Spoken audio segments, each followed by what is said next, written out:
live from the Quad Cities with Morgan Otier and Kyle Keel. This is Quad Cities Live. Today on QCL, Field Day is happening this weekend in Rock Island County, showcasing how amateur radio works reliably under any conditions, creating an independent communication and bringing a family farm back to life. We'll learn more about Hoskins You Pick Blueberry Farm as they get started on major renovations and big plans for the future. And later, Opera Quad Cities, where all performers have a QC connection, bringing entertainment to our region. You're watching Quad Cities Live on this Friday, June 21st. Thank you so much for joining us. I'm Morgan Otier. It is a big weekend as the Quad Cities Air Show is back this Saturday and Sunday. And my co-host Kyle Keel is spending this afternoon at the Davenport Municipal Airport. He is joining us live now. Kyle, we're already seeing and hearing planes flying above us. Yeah, we certainly are. In fact, on our drive up to the airport from the station, we saw them doing a little loop-de-loo in the sky, so they are certainly preparing for the air show. That kicks off at 9:30. That's when the gates open tomorrow morning. And here to talk more about the 2024 Quad City Air Show is Lori Hopper. She's the Vice President of Marketing here, and you've been doing this for many, many years. So what's new and exciting this year at the 2024 show? Yeah, so this is the first year we've ever done a concert. So we actually have 3 concerts going on tomorrow. We also have a night show, which we haven't had since the early 2000s. And typically our night show used to be on Friday night. Now it's going to be on Saturday. So tomorrow is jam-packed. There's going to be 2 air shows, 3 concerts. And then as far as it goes, when we're talking about performers new this year, we have P-47, we have a MiG-17, we have the F-22s back, which of course is Captain Sam Raz Larson from Bettendorf, Iowa. We have the E-18 Growlers, which they only do 10 shows in the entire world, and we are one of them this year. Wow, we are lucky to have them here in the Quad Cities. Absolutely. Yeah, so talk a little bit more about the local pilot that we have. What's it like to have someone who's local, who likely grew up coming to the air show, actually be a pilot in the air show? Yeah, so it usually brings tears to my eyes when we talk about this, because the air show, we're on our 3rd generation of volunteers for helping. So when I was born into the show, I was born in '89 and the show started in '87. So as a child in the Hopper family, we didn't have a choice but to love air shows at an early age. And so now, I remember, this is our head of security's grandson. Oh, okay. So we have our head of security grandson out here help me set up chalets today. So what's so cool about the show is that it's so family oriented. We are all volunteers out here. So then to learn that Sam comes from our air show family from years, he started coming here when he was 6 months old. And so we have pictures of him in a flight suit, 6 years old with my dad. Before he applied for the F-22 role, he spoke with my dad. So knowing that my dad in the Quad City Air Show has been such a large part of bringing the experience to the Quad Cities and what that's then poured into our military, I mean, it's pretty incredible. Yeah, that really is incredible. And I mean, this just goes to show you that, the whole air show itself is family oriented, and this is a thing that families do each and every year in the Quad Cities, and it's always different every year. Right, absolutely. And that's what we typically like to have our Sundays, usually a little bit of a later crowd, and so we typically call Sunday our family day. The tickets are also discounted a little bit more too, so we also this year wanted to make sure that we made space for the family entertainment too, because it's hot out here, Yes. And so we have to make sure that we're set up for whether you're 6 months old or you're 100. And plenty of food and drink for people to take advantage of as well? Yep, absolutely. All the way from breakfast till dinner. All right, awesome. Lori, thanks so much for joining us. And if you want to get a little more information about a schedule of events going on all weekend long, you could head to the Quad City Air Show website. That's quadcityair.com. And again, gates are going to open at 9:30 here tomorrow morning. So you can come check all the action, the concerts that are going on. There's certainly plenty to do for you and the family. And of course, with the weather being so hot, you definitely want to make sure to bring maybe some water to stay hydrated. And we want to emphasize, Lori, no coolers allowed, right, when people come in? Yeah, so that's actually an FAA regulation for the airport itself. Okay. So unfortunately, there can't be any coolers on the ground at an airport at all, but please stay hydrated. Bring, we had people, if you want to bring Camelbacks, if you want to bring refillable water bottles, it's just the cooler itself is just an airport regulation. That's it. Okay, sure. Okay, well, thank you for clarifying that. So, yeah, don't bring your coolers here. You'll be asked to go back to your vehicle. But, of course, there's also some parking restrictions, some streets that are going to be closed surrounding the airport, and we have all of that information posted on our website, kwqc.com. And we'll be talking more air show here coming up later in the show as we are preparing for a fun weekend here, and hopefully the weather will hold off, so we'll get an update from Eric a little bit later in the show. But for now, in Davenport for Quad Cities Live, I'm Kyle Keel. Morgan, we'll send it back to you in the studio. All right, looks awesome out there, Kyle. Thank you. And as Kyle was just mentioning, that traffic alert in Eldridge related to the air show. Streets around the airport like Slopertown and Buttermilk Roads, they will be closed while planes are in the air today and through this weekend.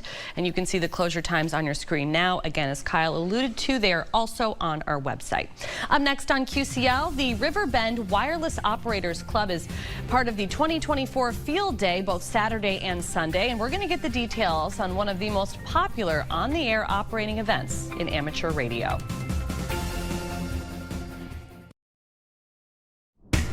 You're watching Quad Cities Live. There is an event going on all weekend bringing together amateur radio operators from all over the U.S. and Canada, and many of them will be gathering right here in the Quad Cities. Here with the details is Eric Van Winkle from the Riverbend Wireless Club. Eric, welcome. Hi, thank you. Thanks for having me. Yeah, thanks for being here today. So this is called Field Day. It is happening this weekend, both Saturday and Sunday.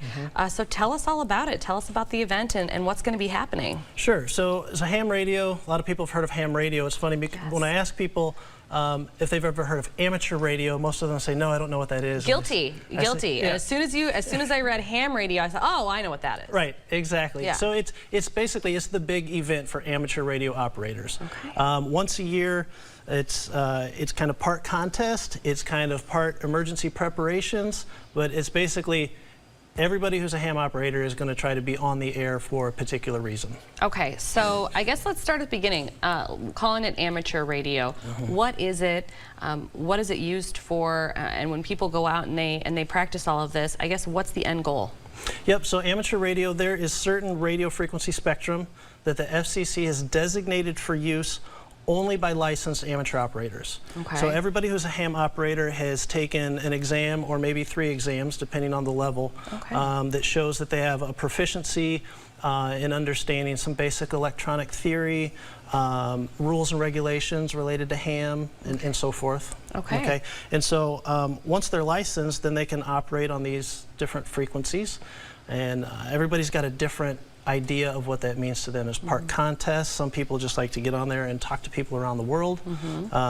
Some people are more into it for emergency communications, which is really what got me interested in the hobby. Yeah, it's like almost once you learn how to do it, from what it sounds like, obviously I'm not the expert or amateur, if you will, you know, it's something that's foolproof. It's going to work as long as you know how to make it work. Right, that's part of the appeal of it, especially from emergency communications. Completely independent of any cell phone or internet or any other communications infrastructure. I can take the equipment that's right here on this desk, this solar panel, this battery. I can set this up in the field in 15 minutes and quite literally talk to somebody on another continent. That's amazing. Yeah. And so this is the type of things that people are going to be bringing with them to Field Day this weekend. So kind of go through what everything is with me and I guess what you use it for. Yep. So everybody's setup is going to be a little bit different. This is a very modest setup, but I designed this to quite literally fit in a backpack. Okay. Not everybody has to have this, but this is how I roll. It's a solar panel. Okay, this solar panel will charge this battery. And I can just operate this radio off of this battery. This particular radio is what we like to call a shack in a box. Meaning a ham shack. And it will operate on all of the bands and all of the modes that are available with this one unit. And then this is what my antenna is. I mean, it's literally just a wire that's about 80 feet long. And what I'll do is I'll use this arborist throw line. Just maybe throw this up over a tree branch. Pull my antenna up in the air and away we go. Away we go, yeah. So when folks are doing that this weekend, once they get all set up, there are going to be other people all over the country doing the exact same thing that they'll be communicating with, correct? Yep, that's right. So From Saturday at 1 o'clock until Sunday at 1 o'clock, all amateur radio operators are going to be trying to make as many contacts as they possibly can with as many different stations. Okay. There's an important thing that I got to mention, though. Most ham radio operators are going to be doing a setup like this. Okay. But our club, the Riverbend Wireless Operators Club, we actually meet in the Rock Island County EOC building. Okay. And because we meet in an emergency management building, we don't need to do this. Right. And so when people come to visit us, and this is open to the public, we want people to come and experience ham radio. Yeah. They will be able to get on the air and operate. They won't have to be out in the heat in the middle of a field. Right. But that's part of the magic. Well, that's part of the fun of it. But for us, because we meet in the EOC building, we'll be in air conditioning. Okay. Yeah. Awesome. Got it. So for people that are coming out this weekend, do they stay overnight when they do this? Because it is a competition, correct? So we will have club members and radio operators who literally will be there through the whole entire contest. Wow. But people can just pop in and out. Okay. We'll have food available. Okay. They don't have to operate, but they can, hear people using Morse code or voice or, This is fun. I mean, Yep. talk about, before we run out of time with you, talk about why this is such a great hobby. And on top of that, why so many people, because the age range is really vast. I mean, kids do this, and then they do this for the rest of their lives. Science, technology, engineering. Yep. People who are interested in tinkering, understanding a little bit of physics and things like that. It's a fantastic hobby, and you would actually be shocked how many people are currently getting their licenses across all ages. Yeah, it sounds very, very fun. It's going to be a fun weekend. So the National Amateur Radio Field Day exercise, as we mentioned, is tomorrow, June 22nd through Sunday, June 23rd at the Rock Island County Emergency Operations Center in Milan. For more information about Field Day or amateur radio, visit the website there at the bottom of your screen, rbwoc.club. Eric, thanks for being here. Thanks for bringing all this stuff. It makes it so much easier to understand for a lot of people. It sounds like it's going to be a lot of fun. It'll be a lot of fun. Yeah, all right. I hope people come out. Yes, absolutely. Still to come on QCL, expanding a family blueberry farm and making big plans for its future. We'll learn more about this special place in Oquawka, Illinois, next. You're watching Quad Cities Live. There is a special place located between Keithsburg and Oquawka, Illinois, where you can pick some of the best blueberries around. Sandra and Izzy are joining us from the Hoskins You Pick Blueberry Farm. Welcome, ladies. Thank you for being here. Thank you. Absolutely. I can't wait to get to it and talk all about the farm. Sandra, this is very cool. This is a family farm. Your dad actually purchased it, correct, in the late 80s? Yes, in the late 80s. We were up and fully running in 1989. And we've been going strong ever since. Yeah, that's fabulous. Yeah. Tell us about your dad and just his passion for the farm and why he wanted to get into this. Well, he worked for International Harvester all of his life, and he farmed also. He had dairy cattle down in that area. Well, he decided that he was going to purchase this farm, and we were going to have lots of blueberries. Okay. So we started out with 9,000. Wow. Dad, it was his life. He's loved being into horticulture, and just raising the blueberries has been everything to him, and the people. Yeah. My dad's a very big people person. That's great. So that's a good way to meet people. Yes. Have them come out to the farm. Izzy, what's your favorite thing about having the blueberry farm in the family? So I like how we can have a lot of people come to the farm and watch them have a good time and see them enjoy all of the blueberries. Yeah, it is such a special thing to go out and be able to do that with your family. It's kind of like making core memories, you know? Yes. It is special. Okay, so obviously we got to talk about the blueberries. You brought some with you today, which thank you so much. We are very excited about that. You have how many, 3 different varieties? Yes, there's Blue Crop, Blue Ray, and Jersey. Okay, what are the differences between those? The taste, basically. You have kind of a sour, and then a semi-sour, and then a sweet. Okay. And blueberries, they cross-pollinate. Okay. And you have to have more than one in order to raise a really good tasting blueberry. Interesting. I never would have known that. And you know what, that's funny. I always say, like, you know, sometimes I get blueberries and it's just like a little bit too like tart for me or sour, and this entire time I could just be getting a blueberry that was made to be that way. Yeah. And I would have They had all absolutely taste, no they all idea. taste different. They all taste different. So which ones are these that you brought today?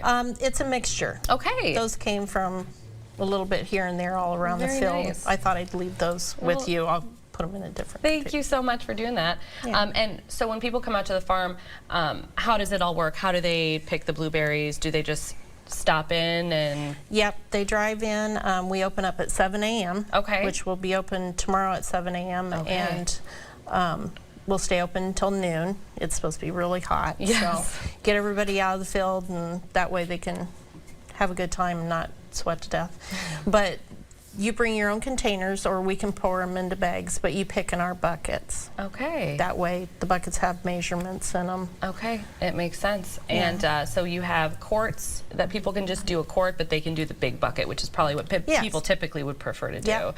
Okay, great. So tell us a little bit more about the blueberries. They are organic, correct? Yes, so we are organic. We don't so much as put anything on them. No pesticides, no natural pesticides or anything. We leave that up to God, and we've always had a great crop. Yeah, well, that's great. People rave about them, and I was reading on your website or on your Facebook page too. They freeze really well. Oh yes, blueberries have a natural film coating on them, and you don't want to wash them before you freeze them. See, and I didn't know that either. That's a good tip. Yeah, you don't wash them because that would damage them. If you don't, you can put them right in the freezer as soon as you get them out of the patch, and they come out like little marbles and freeze for about 3 years. Do you guys have a favorite thing that you like to make with blueberries? What about you, Izzy? So I am a big fan of like baked goods. Me too. So blueberry pie is really good. Sounds great. And blueberry cookies I love too. Blueberry cookies, that does sound great. I'm a big blueberry muffin gal. If somebody has a blueberry muffin. Blueberry coffee cake. Ooh, that sounds really good. It is really good. Okay, so you were talking about the farm and how it started out, and how many blueberry bushes you had on the farm, and you guys are kind of striving to grow bigger and better and do more and really make this place shine. Talk about some of those plans. Well, we're going to replant a lot of the blueberry bushes that have died out over the years. And after we get that done, we're putting in a new irrigation system, and then we're going to add venue to the property. Yes, we are. Wow. And hopefully, I don't want to get into it too much. I don't want to give too much away. Yeah, I'd like everybody to try to follow us on Facebook, Hoskins You Pick Blueberry Farm on Facebook. Okay, well, we'll definitely have to put that up on the screen, and that's what it looks like for anybody that's watching right now. That's who you need to follow if you want to learn about all the really cool updates happening over at the farm. They're going to be planting more blueberries, and of course, we're going to want to know what's going on with that venue on the property, because I'm sure that will be just lovely. It's going to be big. Yes. Okay, well, ladies, thank you so much for being here today, and good luck with everything. Well, the 2024 Quad City Air Show is this weekend, but you've probably already spotted some planes in the sky. Kyle is live at the Davenport Airport this afternoon, and Kyle, you are previewing all the fun that's about to be happening both Saturday and Sunday. Yeah, it's a big weekend here with the 2024 Quad City Air Show, and right now we are standing in front of one of the planes. This is actually a World War II bomber that we're standing in front of. I got a couple of these standing right here, and this is just a couple of the different planes that you're going to see at the air show here this weekend. Practice is going on right now for the big shows coming up Saturday, and as we head into Sunday as well, we're kind of going in and out of music. So, there we go. Lots of excitement happening here. So here to talk more about that is John Norris. He is the Director of Safety and Operations here at and Security here at the air show. John, thanks so much for joining us today. Talk more about what we're standing in front of here. This is the B-25. This is Miss Mitchell. The one behind us, the green one, is Show Me. They've been a staple out here at the air show for several years. People just love to see these old World War II bombers and warbirds and that. All right, so you said they've been a staple here. You have been a staple here along with your family. Talk about your involvement all these 3+ decades? I got involved with the air show back in '88 when they first started talking about it. I've been out here 32 years and 33 shows, and the Quad City Air Show is basically a family event. From the founder, his kids are now starting to work in second generation, taking it over. The grandkids are stepping up now, doing more responsibilities. I got my 2 grandkids out here. This one's chauffeuring today. My other grandson was volunteering, helping set up tables and chairs, and so it's the air show has been a Quad City family event for, I'd say, 33 years now. Yeah. Emmett, what do you think about being helping out with the air show now? I like driving the side-by-side around. Yes, he drove us here to this location, and he did a very good job. So, we talk about safety here. That's obviously a big priority here at the airport and for the air show itself. So obviously, Eric just talked about the threat of severe weather here tomorrow evening. So you have a plan in place in case that happens, right? We've always had a weather contingency in place. With the weather service right on field, we're in direct contact with them literally minute by minute. If there's something coming in, they notify us, they notify me, and then I notify the appropriate people. It's down to the point they tell us if the storm's going to go south of us, we keep going. If it's going north, we keep going. If it's coming right over, basically what the spectators do is they'll just kind of hunker down where they're at, let it blow over, and then as soon as it's clear again, we have clear skies, the show's back on. On the first night of the air show, after the air show happened, we had a tornado roll through the area, so that obviously caused a little bit of damage. You had a big cleanup the next day, but it was pretty quick. We had a lot of the tents were destroyed, but in all honesty, the people came out. They were more than willing to pitch in, help out. We opened about 40 minutes late on that day. The show went on. It was a great show, and hell or high water, this show goes on. Sure. Okay. Be sure to download the QC weather app. You can stay updated if severe weather is coming down, so you can have your safety plan in place out here. And of course, the air show will do their best to keep everyone safe. They said the National Weather Service is literally right there. So everyone's going to be safe no matter the weather here at the Quad City Air Show this weekend. If you want more information on that schedule of events, again, the website is quadcityairshow.com. And coming up toward the end of the show, we're going to talk with Lori again, and she's going to give us a preview of what's happening next year, because already there's some solid plans in place of some of the planes that'll be part of the show. So you won't want to miss that a little bit later in the show. Live in Davenport, I'm Kyle Keel for Quad Cities Live. All right, sounds great, Kyle. Thank you. And still to come on Quad Cities Live, an opportunity to spend a night at the Opera. Opera Quad Cities is here with details on performances that are happening this weekend. You're watching Quad Cities Live. Opera Quad Cities, where all performers have a QC connection, and we have the opportunity to see a performance this weekend. Nathan Wint is the conductor for Opera Quad Cities, and he is here with some details for us right now. Nathan, welcome. Yeah, thanks for having me. Yes, of course. Thank you so much for being here today.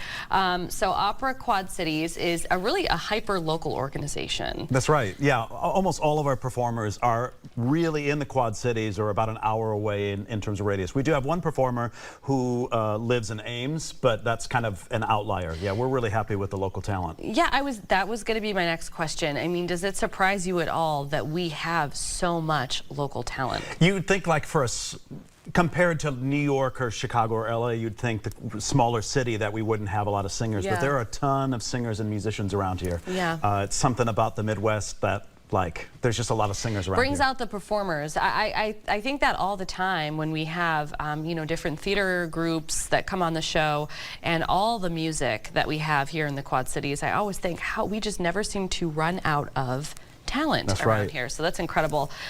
So you have a couple of performances happening this weekend, and one of them is actually happening tonight at the beautiful Performing Arts Center at Bettendorf High School. Really a great space. Talk about the performance and what people are going to see. Well, they're going to see probably one of the best operas ever written.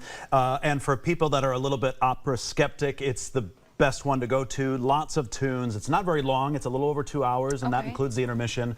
But it's basically the story about 4 regular people, a poet, an artist, a philosopher, and a musician. So if you think of the whole like starving artist vibe, and 2 people that meet and fall in love. There's another couple that's kind of an on-again, off-again relationship. But it's like there's no dragons, there's no magic potion, there's actually not even any villains. These are just people and how we see them interact in their apartment, how we see them interact in Paris, and then love and some tragedy at the end. I don't want to ruin it, but it's like it's really an ideal opera for people who aren't sure or have never been to an opera. They'll be able to catch it. Great tunes, great melody, Yeah, that's great, and that's good to know because, you know, you will find a lot of folks who have never been to the opera before, and it's good to know that, you know, this one might be for me. This might be the one that gets me really into it.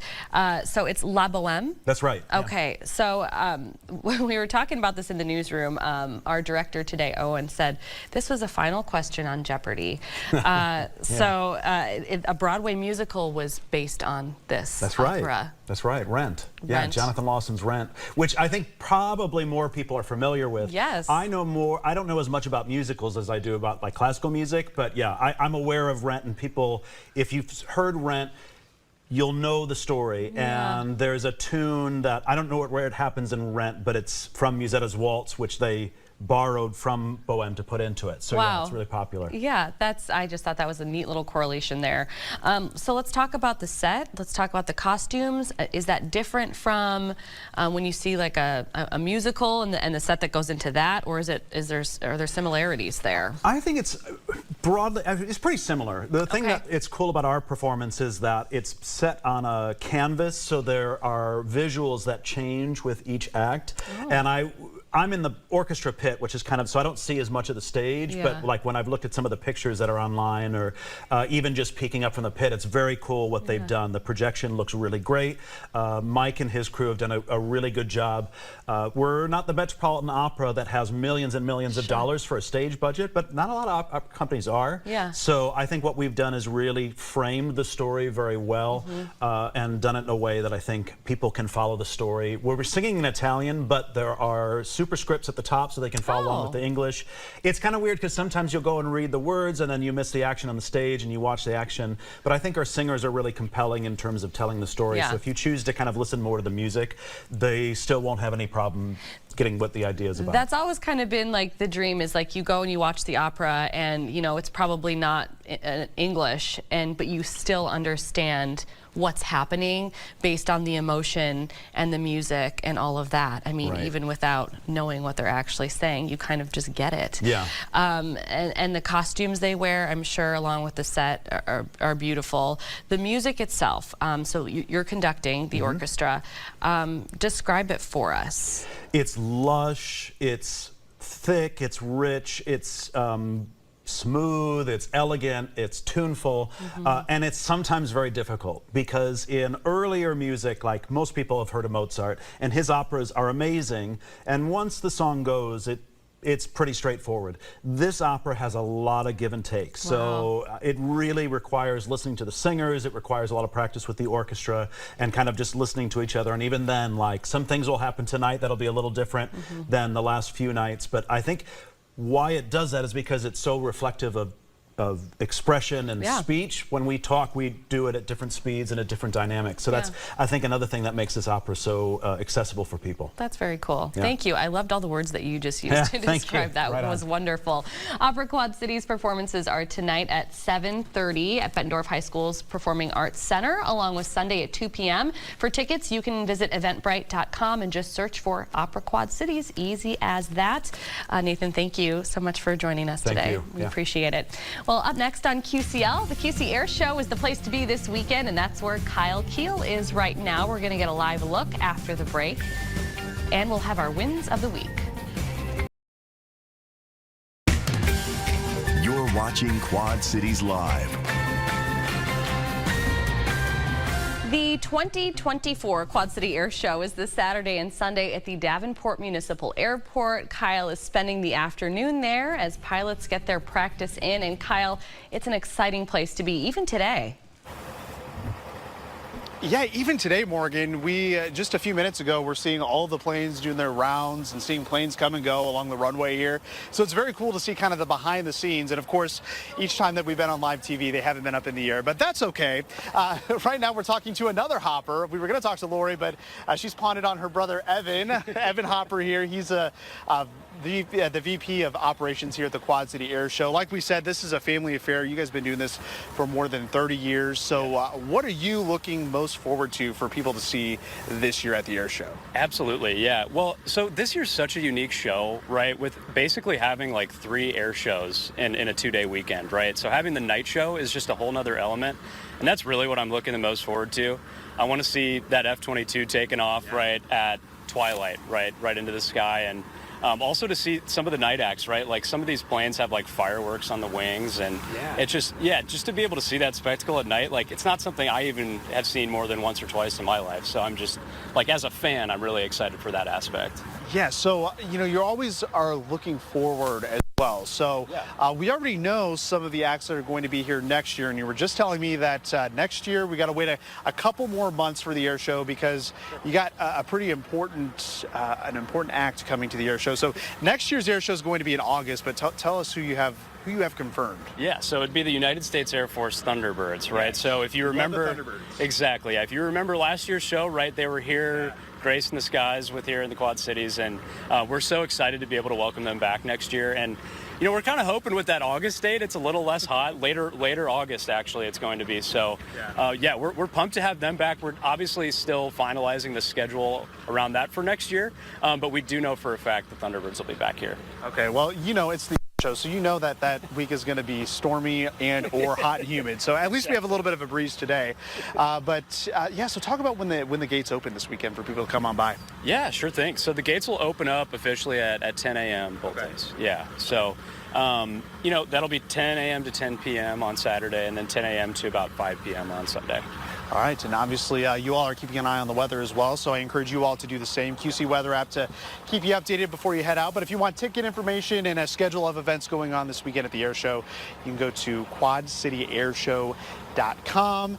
And you can get all the info on the fun to be had there. And Eric, we're going to get another check of the weather with you. And hopefully the storms aren't too terrible tomorrow, but certainly something we'll keep an eye on. Yeah, that's right. The evening. So I think the air show gets in with little problem for tomorrow afternoon. And then Sunday should be great as well. If you see a guy at the airport that looks like me standing next to a T6 Texan from Minnesota, that would be my brother. Here's a look at the first alert day info for tomorrow from 3 o'clock to midnight for our Saturday. During the afternoon, its heat index is near or above 100, and then those thunderstorms, a line of storms coming through with the biggest threat would be damaging wind, and that will be in the evening hours. After that, though, Sunday looks nice, highs back to the 80s and a little less humid. Very nice for our Sunday. Fabulous. Okay, so it's time now for our wins of the week. So if we can, let's head back out to Kyle Keel and find out what his win of the week was. Kyle?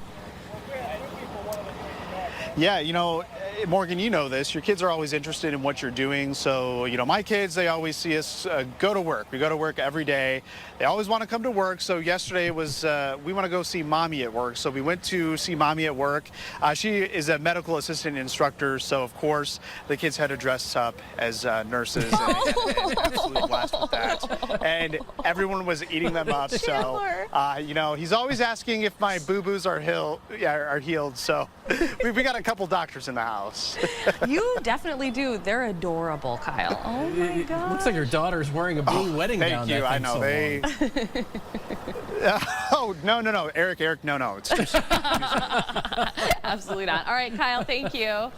All right, Eric, what about you? Well, this goes back a couple of weeks because I had some time off, and I finally, for the first time of the year, actually twice, got out kayaking. And so I went to a few local spots, Lake George and Loud Thunder Park Preserve. Yeah, I know. I figured out if I put my camera on a rock, I can take my own picture. Wow, risky. Yeah, right. Almost. And yeah, I found the cicadas. They are in northern Illinois, and man, was it loud. But it was a great day. day. And then a few days later, I got to Lost Grove Park up in northern Scott County, or Lost Grove Lake. Yeah. In northern Scott. And that was a beautiful day with the sunshine shimmering on the top of the water. I just love that. Yeah, that would be, I've got to get a kayak. I got to learn how to do it. I will teach you. I am an instructor. You are an instructor. Yes. Yeah, I'm going to hold you to that because it looks amazing. Anytime. All right, my win of the week is that my mom got into town last night. She lives in Montreal, Canada, so it takes her a minute, and we don't get to see her that often. So there's Darby with her nanny. Actually, they got to come to work with me for a little bit yesterday. Okay. Yes. I missed her. Yes. And it's just fabulous to see her. And she's already doing all the things all around my house that she says I don't do enough. Like I love moms. Like mop, or, you know, and she's already got big plans for changing my cabinets. You're going to have a whole new clean house by the time she leaves, right? Appreciate it, right? Yeah. Don't buck against it. Appreciate the moms that want to do all of that stuff. So yeah, definitely a win of the week there. Let's talk about what's coming up on Monday on Quad Cities Live. Common Chord's One Sound piano project is back for another year with additional locations. We're going to learn more about those locations and more about this special initiative.